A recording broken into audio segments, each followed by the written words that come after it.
Third Phase of Moon. My name's Blake Cousins, and we're live taking your calls from around the world in regards to the UFO phenomenon. The number to call in is 347-934-0378 to report your sighting to Third Phase of Moon Radio. A few days ago, we just released theories in regards to the missing Malaysian jetliner 370. People are saying, well, everybody has an opinion. We at Third Phase of Moon have want to share opinions, and some of the opinions that have come down through Gmail, Skype, everywhere you name it, people say that there's possible alien involvement with what's going on here, or maybe a quantum space jump, interdimensional portals, black holes in the Indian Ocean sucking up jetliners, possible terrorism. Let's hope not. Anyway, if you have an opinion on what happened to the Malaysian flight or a UFO sighting you want to report, call in tonight. Now we're going to go to our first caller, area code 818. Dr. J. Andy Elias, you're with us, Third Phase of Moon.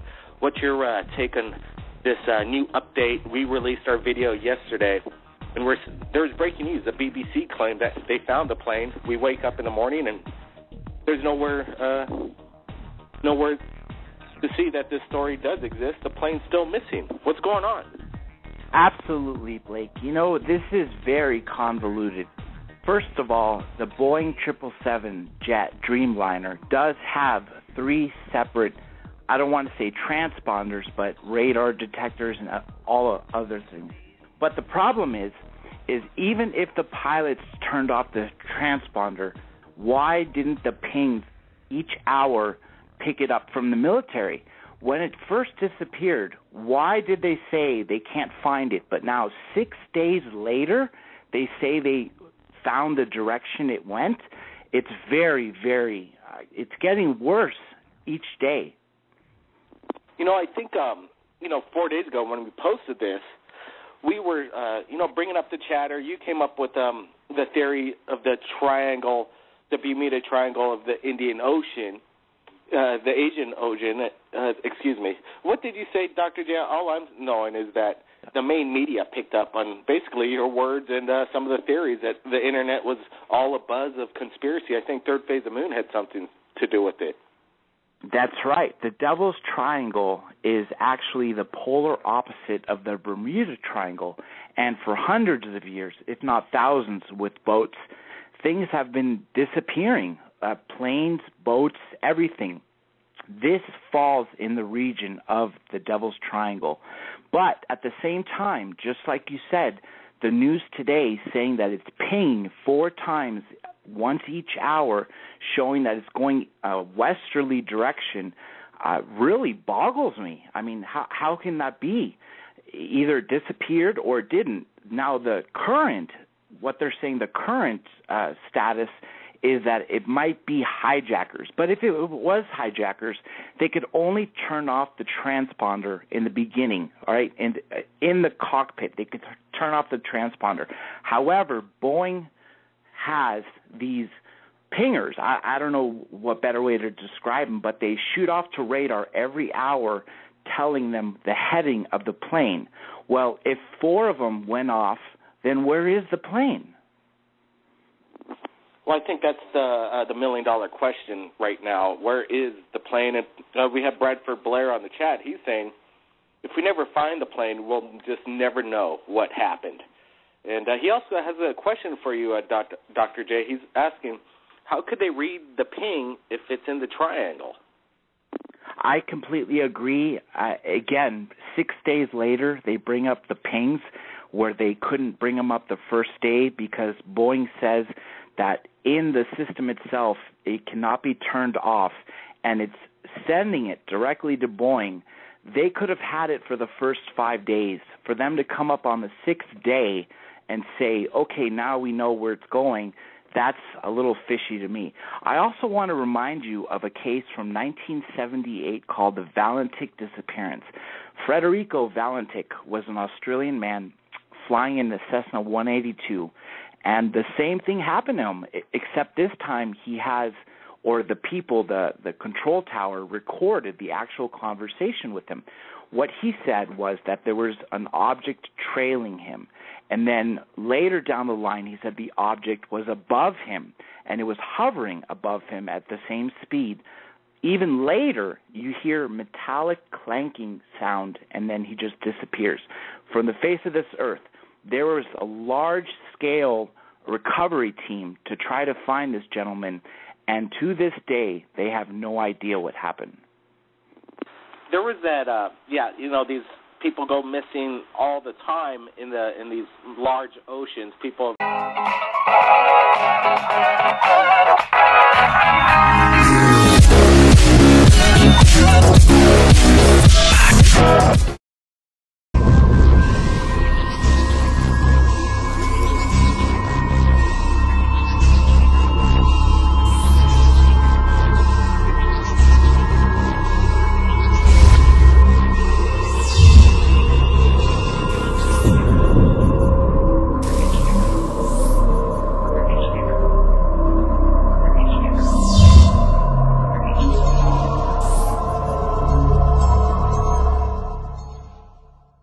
Made that loud and clear right here at Third Phase. I mean, there's large bodies of oceans and planes and boats go missing all the time.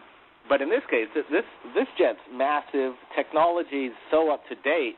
As I'm talking right now, it's raining big time right here on the Big Island of Hawaii, so you might hear that rain dropping.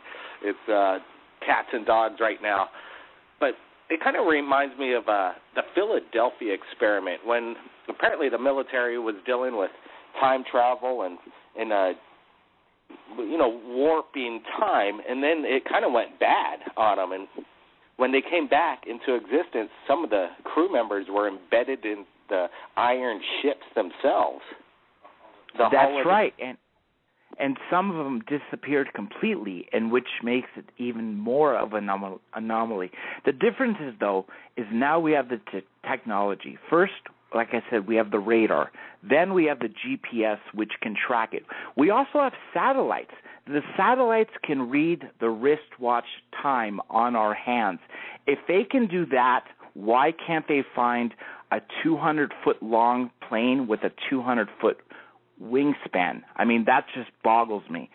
Now, the other theory some of the people are saying, too, is, it's a fair argument, and I could kind of understand the false flag going on, if this is a false flag. Just to what, again, Bradford Blair's sharing on the chat here is that this could be just kind of a story just to take our eyes off what's going on in the Ukraine right now. It absolutely can, and this will not be the first time that the U.S. government or any governments, larger governments, have done the same thing to divert attention to something else when there's something bigger going on. So that is definitely a possibility. The last thing they said was that because they see it going west because of the satellites, that they think it was hijacked and maybe landed in an island or something. But think about that. A small island accommodating a Boeing 777 and then taken off 2 years later to crash into a building, I don't think that's going to happen. If they stole the plane, landed it, and covered it with a tarp, the moment it's uncovered and be flown again, it will be tracked. Remember, like I said, the pilots can turn off the transponder, but there are two other features that Boeing installed to make sure that nobody can shut down where the location of the plane is. So I don't know if I buy this hijacker terrorist thing, because if they did, let me ask you this. Hijackers and terrorists do one thing. They do damage, and then they want results. What are they asking?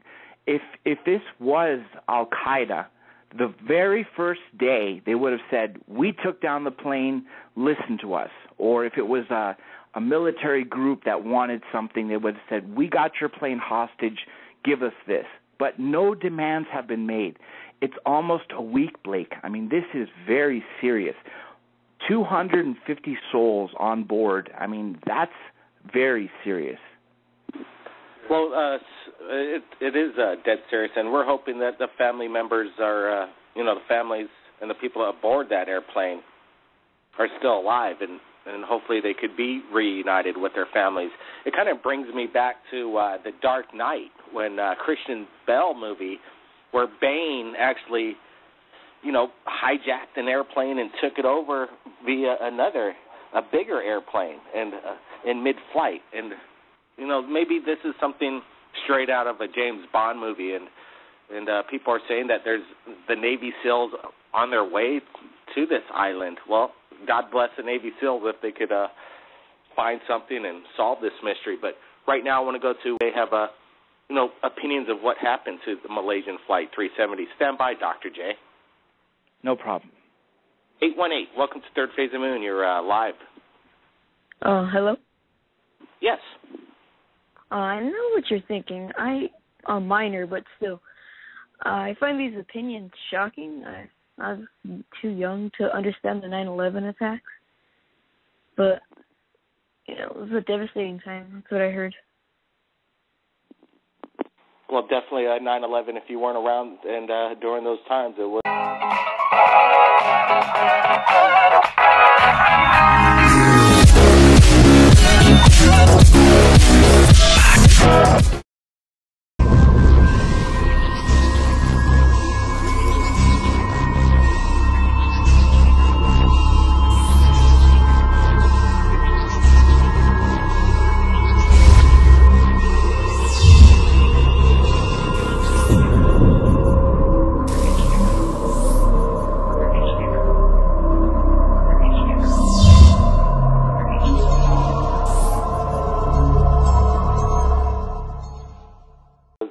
A major event for the world, definitely, and this is another main event that the world is watching. What was your first instinct? Where do you think? Do you have any theories of what may have happened to the airplane? The Bermuda Triangle, I guess. I heard about the Bermuda Triangle, and theories have it that aliens are in the Bermuda Triangle, like UFOs. All right, man. Hey, thanks for joining us right here at Third Phase of the Moon. Let's take another caller right now. Area code 562, you're live on Third Phase of the Moon. You have a UFO sighting you want to report, and do you want to chime in on the conversation about the Malaysian airline flight? Hey, Blake, how you doing? It's Fausto Perez. Fausto. About the UFO report sighting, I did get one sighting. Well, we had like 15 sightings at my last event on Sunday. We were able to record one awesome sighting. We were recording a crescent-shaped object, and a green orb just zooms right by it, and you see it on the camera go by. As we recorded with the telescope, actually, so it's really clear quality. I just sent you an email of it. I wanted to remind everybody that this weekend I have another event at Hilltop Park in Signal Hill, California. It's a really nice view. You get to see the towers of L.A. up to the towers of Long Beach. You get to see the beach coast and on top of the hill. Actually, right now, Fausto, we're talking about the Malaysian airline flight, and we wanted to get opinions on that. And, obviously you have your announcements. But, this show's kind of dedicated on this topic of the Malaysian flight. So we're going to keep it on that and take another caller. Area code 213, welcome to Third Phase of the Moon. 213, you're live. Third Phase, do you have an opinion on the Malaysian flight? Go ahead. 213. Well, we'll go back to Dr. J. Andy Elias. I know Dr. J, he's been jumping out of airplanes, and thank God with parachutes for many times. How many jumps have you had, John? 128. All right. Have you ever had a UFO experience while you were up in the air, and are you afraid for yourself flying? Now, actually, I am not, and truthfully, I do look out the door and the windows, if there is windows, depending on what plane, to see if I see anything. But one of my good friends did catch something in the sky. On his helmet camera, he was free-flying, which is basically not belly to earth. It's sit-flying, basically like you're sitting on a chair and he's flying. In his camera, you see a small, dark, looks like a goblin creature trailing him and literally right by him, and as soon as he opens his parachute, it dodges off to another direction, and I thought that was very extraordinary. Also, with regards to the UFOs and what you said about Bane in the Batman movie, that is a great, great stunt they did in the movie. But however, that cannot happen here, and this is why. We have so many satellites orbiting the Earth, literally tracking everything we do, every single plane. A plane that has 200 feet wingspan, 200 feet length, cannot just disappear or have some sort of a Bane-type attack where it takes it down. And that's why I'm leaning towards mass abduction. If you recall, we interviewed David Dunger approximately a year ago, and he was on an airline flight, a big one, maybe 150, 200 people on board. The whole plane was taken. However, it was returned into flight. So that's the difference between that and this. What do you, there's these reports going around that actually some family members have spoken with the people on board. Have we got any new information on that, or are these proven rumors, or what? Have you heard the same thing? I've heard something similar, and that's what shocks me. 6 days today saying that the military has pings, right? Well, 3 days ago and 4 days ago, they were saying that they can't find it on radar. It's not pinging. The black box is not, sending a signal. However, family members on the ground were able to, I don't know, necessarily talk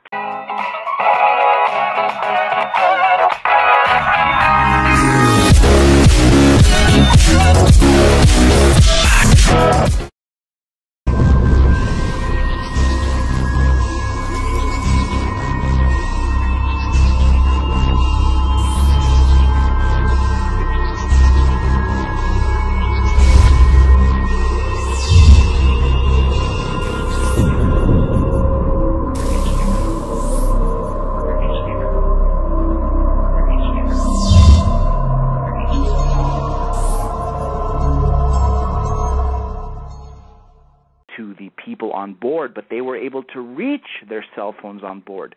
If a cell phone works at 35,000 feet, why wouldn't a radar that can be so precise to see ants on the ground not pick up something so massive? That's why I don't buy that theory. What's interesting is that, how about this theory that CNN put out? I was watching it, and I was thinking, when are they going to start bringing up, the possible alien abduction? The mainstream media, everybody's talking about it on the Internet now, but their theory is that one of the most ludicrous theories I've ever heard of, and they're saying that could it have been a possible meteorite that took it out? What do you think of that theory? Absolutely not, Blake, for the same reason I said earlier. The radars can see, or the satellites can see everything. They would have seen a meteorite or anything that would have collided with it, and immediately there would have been wreckage on the ocean floor. Another thing is, I don't really know how to explain this. 6 days later, if it was an alien abduction, why was it not returned? Sometimes abductees talk about having the ability to having their neighbors shut off. But again, when we spoke to David Dunger, he flew on the plane and then he was taken, the whole plane was taken, and he was placed back. But this just does not make any sense. Neither does anything they say. Now, let me ask you this. This is a hypothetical. Is this a catalyst to forced disclosure, meaning that did the ETs actually take this plane and keep it for a long period of time while feeding the people on board, and then come forward and say, yes, we're here? Is that possible? It is. At this point, anything's possible, but we can rule out what we know, and one of the things we can rule out is the meteorite hitting the plane. Well, Dr. J, I think, CNN knows how to put twists on things bigger than anybody else on the planet. But, I want to thank you for joining us, talking about this matter, and the world's listening. Dr. J, I know we just spoke with Sean Stone. We just put that out on YouTube just a few minutes ago, so everybody go check out the Sean Stone interview. He talks about Skinwalker Ranch, us possibly living in a real Matrix. The Matrix, the movie, is not fantasy, but the real life. Any other things that Sean Stone said there, Dr. J? Oh, yes. He talked about the World Bank, how that's corrupt, obviously, how our system of the economy runs on debt. And the moment that we are no longer in debt, our economy is going to collapse. Several things he talked about. This man is not just specialized in one specialty, such as UFOs. He touches every conspiracy, including FEMA death camps, martial law, New World Order. He actually even said that the Bitcoin, when it first came out, he thought was the New World Order currency. Wow, the exclusive interview with Sean Stone right now, YouTube, Third Phase of the Moon. It's been a crazy week, and things are happening right now, so this radio show is going to be a little short, but I invite everybody to join us next week, Friday, 9 p.m. LA time, 12 a.m. New York time. Everybody, keep your eyes on the skies, and if you capture anything amazing, send it to us via Skype or Facebook, Third Phase of the Moon. My name's Blake Cousins, and we'll see you again next time.